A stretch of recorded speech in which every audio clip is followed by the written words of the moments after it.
Hello दोस्तों, नमस्कार। Technical study channel में आपका स्वागत करता हूं। दोस्तों, आज इस वीडियो में हम लोग बात करेंगे एक फैक्ट्री के अंदर जो लोड कनेक्टेड होता है। मान लीजिए आप एक फैक्ट्री में काम करते हैं, वहाँ पे एक्स वाई जितना भी लोड कनेक्टेड है, वो लोड के हिसाब से आपको एक ट्रांसफार्मर की रिक्वायरमेंट होगी और एक डीजी की रिक्वायरमेंट होगी। अभी ट्रांसफार्मर और डीजी रेटिंग बहुत सारे होता है, छोटा से बड़ा बहुत सारे ट्रांसफार्मर और बहुत सारे डीजी मिलते हैं। तो आपको प्लांट के लोड के हिसाब से, यानी कि फैक्ट्री के लोड के हिसाब से कौन सा ट्रांसफार्मर या फिर कौन सा डीजी सिलेक्ट करना है, इसी बात पे इस वीडियो में बात करेंगे। तो वीडियो को शुरू कर लेते हैं। सबसे पहले दोस्तों देख लेते हैं, या ट्रांसफार्मर या फिर डीजी दोनों का ही रेटिंग किस में होता है, केवीए में होता है। यानी कि के यानी किलो, यानी कि 1000 इंटू वी में होता है। तो वी और ए ये अगर निकल जाए, वोल्टेज इंटू करंट, यानी कि हमारा मिल जाएगा रेटिंग। यानी कि ट्रांसफार्मर का केवीए अगर मैं बात करूँ तो क्या हो जाता है, √3 इंटू वी इंटू आई, यानी कि voltage into current divided by 1000। ये हो गया हमारा ट्रांसफार्मर का केवीए का फॉर्मूला। अभी भी यानी कि वोल्टेज जो है, ये तो लाइन वोल्टेज है, यानी कि 415 से लेकर 440 वोल्ट तक होता है। ये तो हमारा पक्का है। लेकिन ये जो आई जो है ना, ये क्या हो गया भी। अभी आई जो हो गया यानी कि करंट जो हो गया, ये इसके ऊपर, करंट के ऊपर ही डिपेंड करता है हमारा ट्रांसफार्मर या फिर डीजी कौन सा रेटिंग का होगा। तो इसी हिसाब से हम लोग देख लेते हैं करंट कैसे निकालते हैं। दोस्तों, एक आपके फैक्ट्री है, मान लीजिए ये आपके पास एक फैक्ट्री है। इस फैक्ट्री में दोस्तों दो टाइप का करंट होता है। एक टाइप का करंट क्या होता है, जो होता है कनेक्टेड करंट, यानी कि कनेक्टेड लोड जिसे बोलते हैं, और कनेक्टेड लोड या फिर एम्पियर।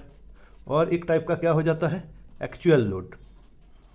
एक्चुअल लोड, ये दो टाइप का आप देखे होंगे। एक मोटर मान लीजिए, एक 3 फेज 4 HP का मोटर है। मान लीजिए इसका नेम प्लेट पे लिखा हुआ है कि ये 5 एम्पियर करंट लेगा। ये नेम प्लेट पे क्या लिखा है, 5 एम्पियर और 415 वोल्ट। तो इसका मतलब इसका रेटिंग के दिख रहा है 415 वोल्ट तो फिक्स्ड है, लेकिन एम्पियर कितना है, 5 एम्पियर। और ये एम्पियर जो है, ये कौन सा एम्पियर है, ये कनेक्टेड एम्पियर है। और एक्चुअल लोड, जब ये फुल लोड पे चलेगा तब इसका जो करंट कैरिंग होगा उसको क्या कहते हैं, एक्चुअल लोड। अभी देख लेते हैं, ये एक्चुअल लोड, कनेक्टेड लोड को पता चल गया, जो मोटर की नेम प्लेट पे होगा, या फिर आपके एक मशीन चल रहा है, इस मशीन पे जितना भी मोटर है या फिर जितना भी हीटर है, उस सबको लगातार एक के बाद एक ऐड करते चलेंगे तो क्या हो जाएगा, आपका कनेक्टेड लोड, यानी कि कनेक्टेड लोड मिल जाएगा। अभी एक्चुअल लोड के बारे में बात करते हैं।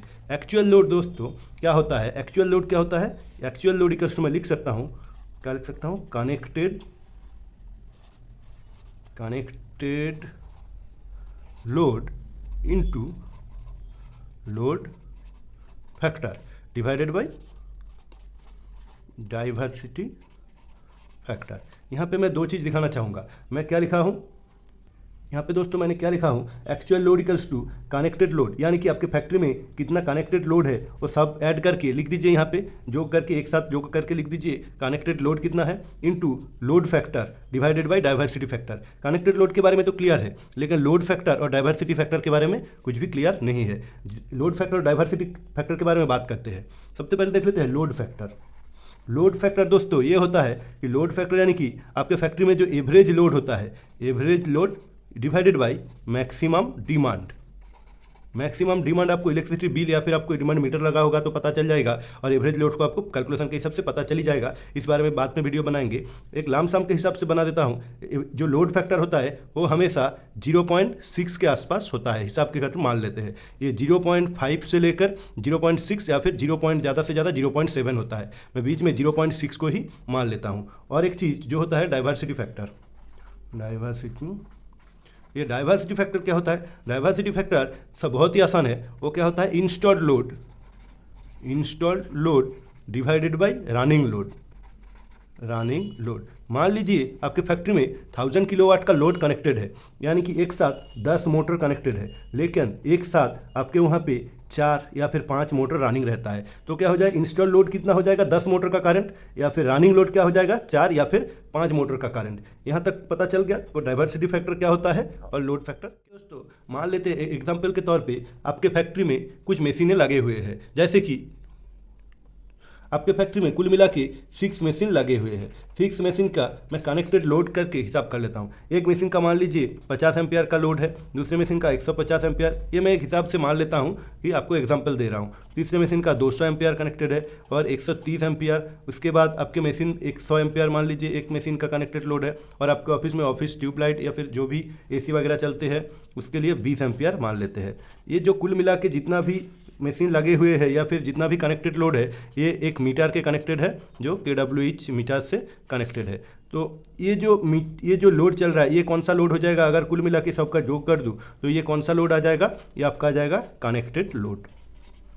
कनेक्टेड लोड बराबर, तो एक बार मैं जोड़ कर लेता हूँ सबका 0.56 यानी कि 650 एम्पियर। ये क्या हो गया, 650 एम्पियर आपका कनेक्टेड लोड हो गया। अभी दोस्तों एक्चुअल लोड निकलना है, क्या निकलना है, actual load. Actual load equals to क्या हो जाएगा, क्या बताया था, actual load equals to total ampere यानी कि connected load into load factor divided by क्या हो जाएगा, डाइवर्सिटी फैक्टर। यानी कि कनेक्टेड लोड कितना है 650 एम्पियर इनटू लोड फैक्टर कितना बताया था 0.6 एवरेज मान लेते हैं, यानी कि आपके फैक्ट्री में मोटर भी चल रहा है, हीटर भी चल रहा है, एवरेज 0.6। उसके बाद डाइवर्सिटी फैक्टर 1.2। डाइवर्सिटी फैक्टर कितना होता है 1.2, इधर से 1.4 तक आता जाता रहता है, तो 1.2 मैं मान लेता हूँ। यानी कि इसका हिसाब करूँ, कैलकुलेटर से लगा दूँ तो क्या हो जाएगा 325 एम्पियर। यानी कि आपका जो इतना सारा मशीन लगा हुआ है, इतना सारा एम्पियर कनेक्टेड लोड है, ये असल में 325 एम्पियर मैक्सिमम ले रहा है। अभी इसका KVA निकाल लेता हूँ, यानी कि KVA इक्वल्स टू क्या हो जाएगा √3 into V into I divided by 1000 इम्प्लेस क्या हो जाएगा, √3 का मतलब क्या, मैं मान लिख लेता हूँ 1.732 इंटू V मतलब 440 इंटू कितना आया 325 डिवाइडेड बाई कितना हो जाएगा 1000। ये हो गया आपका KVA का रेटिंग। इसको इक्वल करो तो क्या हो जाएगा 247 KVA। अभी ये 347 KVA का अगर आप ट्रांसफार्मर लगा देंगे तो ये आपका काम हो जाएगा, लेकिन यहाँ पे कुछ सेफ्टी फैक्टर मानना बहुत ही जरूरी है। सेफ्टी फैक्टर मानना बहुत ही जरूरी होता है। सेफ्टी फैक्टर कितना होता है 20 से 25%। मैं यहाँ पे 20% मान लेता हूँ, तो 247 प्लस 20% अगर मैं मान लेता हूँ तो कितना हो जाएगा 297 KVA। अभी ये जो 297 KVA आया, ये आपका ट्रांसफार्मर का रेटिंग आ गया। अभी देखना है कि फैक्ट्री का ग्रोथ कितना है, फैक्ट्री का ग्रोथ कितना है और इम्प्रूवमेंट कितना हो रहा है, या फिर आप देखना है आगे आपका प्रोबेबिलिटी कितना है कि आगे कितना मशीन आएगा, उसी हिसाब से आप लोड कैलकुलेशन करें और यहाँ पे ट्रांसफार्मर का रेटिंग निकाल दीजिए और सेफ्टी फैक्टर जरूर लगाए। ये तो हो गया हमारा ट्रांसफार्मर के बारे में। अगर आप DG के बारे में देखना चाहते हैं तो DG के बारे में भी बहुत ही आसान है। ये जो हमने KVA लिया था ट्रांसफार्मर के बारे में कितना किया था √3 V into I divided by 1000, ये क्या हो गया ट्रांसफार्मर के बारे में। बराबर, यहाँ तक क्लियर है। ये किसके लिए है TRX। अभी DG के लिए निकाल दूँ तो यहाँ पे 0.8 मल्टीप्लाई कर देना होगा। क्यों, क्योंकि ऑल्टरनेटर का पावर फैक्टर कितना होता है 0.8। उसी हिसाब से इसको अगर निकाल दूँ तो √3 इंटू 440 इंटू आई मेरा सेम ही रहेगा, जो एक्चुअल आई कितना आया था 325 डिवाइडेड बाई 1000 इंटू 0.8। इसका आंसर क्या हो जाएगा 309 KVA। यानी कि ये कनेक्टेड लोड चलाने के लिए आपको ट्रांसफार्मर कितना का जरूरत होगा, कम से कम 297 KVA का ट्रांसफार्मर, और कम से कम इसके साथ 20% सेफ्टी फैक्टर जोड़ दीजिए तो हो जाएगा अप्रॉक्स 370 KVA का आपका ट्रांसफार्मर का DG का जरूरत पड़ेगा। मैं उम्मीद करता हूँ इस वीडियो में आपको कुछ क्लियर हुआ। अगर क्लियर नहीं होता है तो कमेंट बॉक्स में पूछिए, मैं फिर से एक बार क्लियर करके आपको समझा दूंगी। वीडियो को देखने के लिए थैंक यू, चैनल के साथ जुड़े रहने के लिए थैंक यू। ओके, धन्यवाद।